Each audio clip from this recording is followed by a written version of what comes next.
வணக்கம் மக்களே. இன்றைக்கு என்டிஏ கூட்டணி வந்து மதுராந்தகத்தில் நடந்தது. திரு மோடி அவர்கள் தலைமையில் நடந்தது. இந்த கூட்டத்துக்கு வந்து நம்ம அஇஅதிமுக எடப்பாடியார் கலந்துக்கிட்டாங்க, தினகரன் அவர் கலந்துக்கிட்டாங்க, அப்புறம் ஜி.கே. வாசன், அன்புமணி ராமதாஸ் மற்றும் பிஜேபி தமிழ்நாடு தலைவர் அனைவரும் கலந்துக்கிட்டாங்க. பட் அவங்க குறிக்கோள் என்னன்னா, திராவிட முன்னேற்ற கழகத்தை நாங்கள் அகற்ற வேண்டும் என்றதான் பேச்சா இருந்தது. ஏன்னா நான் எதிர்பார்த்தது, இன்னைக்கு தமிழ்நாட்டில் நடக்கிற ஆசிரியர்கள் போராட்டம், இந்த செவிலியர்கள் போராட்டம், துப்புரவு பணியாளர்கள் போராட்டம், இது சம்பந்தமாக எதுவும் பேசுவாங்க பார்த்தா ஒன்றும் பேசல.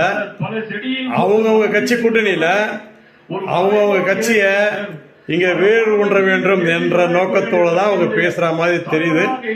இது சம்பந்தமா தினகரன் மட்டும் கொஞ்சம் எடுத்து பேசினாரு, மக்கள் என்னென்ன கஷ்டப்பட்டு இருக்காங்க அப்படி பேசினாரு. மற்றவங்கெல்லாம் வந்து திராவிட முன்னேற்ற கழகத்தை அகற்ற வேண்டும் அப்படிதான் பேசினாங்க. அந்த செய்தியை வந்து நீங்களே பாருங்க. சூரியன் மறைந்து போனது.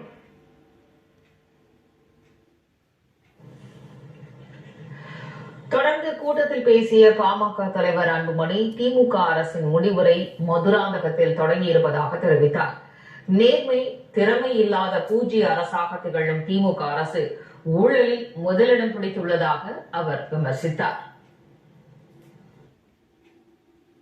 Today is the beginning of the end